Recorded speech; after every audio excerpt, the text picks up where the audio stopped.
देखिए मेरे प्यारे बच्चों, अगली मोस्ट इम्पोर्टेंट क्लास अध्याय 2 बहुपद। तो आपको मैं पहले ये बता देता हूं कि इस तरीके से क्वेश्चन कैसे पूछता है, वो किस तरीके से इसमें से क्वेश्चन आता है। क्वेश्चन पूछने का तरीका क्या रहता है, तो आपको यहाँ से 2 नंबर में क्वेश्चन देता है ज़्यादातर, और 2 नंबर में क्वेश्चन ऐसा देगा वो कि आपके लिए क्या देता है, वो एक द्विघात बहुपद देगा, उसके वो शून्य ज्ञात करवाएगा। क्या ज्ञात करवाएगा? शून्य। और थोड़ा सा अगर 3 नंबर में देता है क्वेश्चन या 4 नंबर में देता है, तो फिर वो क्या करवाता है, उस द्विघात बहुपद के शून्यकों के साथ वो द्विघात बहुपद के शून्यकों और गुणांकों के बीच के संबंध की सत्यता की जांच भी करवाता है। तो इसके लिए आपको क्या करना पड़ेगा, ये सीखना पड़ेगा कि द्विघात बहुपद के शून्यकों और गुणांकों के बीच में क्या संबंध होता है। ठीक है मेरे प्यारे बच्चों।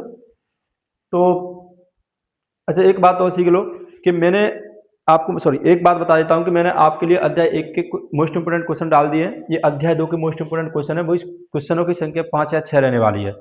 देखें आप, तो इस बात को समझते हैं पहले कि आपने ले लिया, मान लो कि एक द्विघात बहुपद है अपने पास। यहां लिख लेते हैं, माना ax वर्ग प्लस bx प्लस c क्या है भैया? द्विघात बहुपद है। या इस तरीके से लिख लें आप, माना एक द्विघात बहुपद ax वर्ग प्लस bx प्लस c है तथा इसके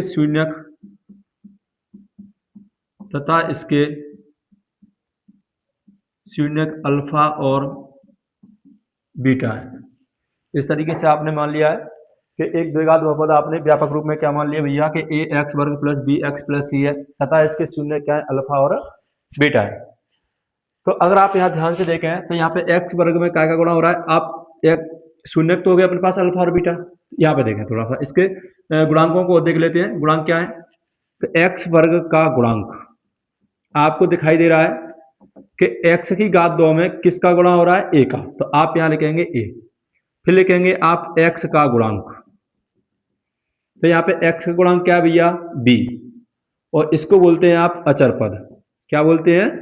अचर पद। कितना है? c। तो इसका जो पहला होता है, पहला सूत्र वो क्या होता है, पहला संबंध क्या होता है, शून्यकों का योगफल।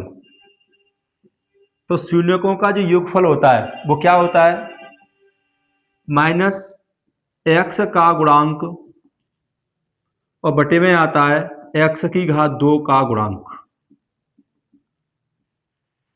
क्या लिखा है मैंने, शून्यकों का योगफल बराबर माइनस x का गुणांक बटे में क्या लिखा है, x की घात 2 का गुणांक। अब आप इसको इस तरीके से भी लिख सकते हैं, जैसे कि आपको पता है कि जो शून्य मतलब द्विघात बहुपद के जो शून्यक है वो क्या है, एक अल्फा है तो एक क्या माना है आपने, बीटा।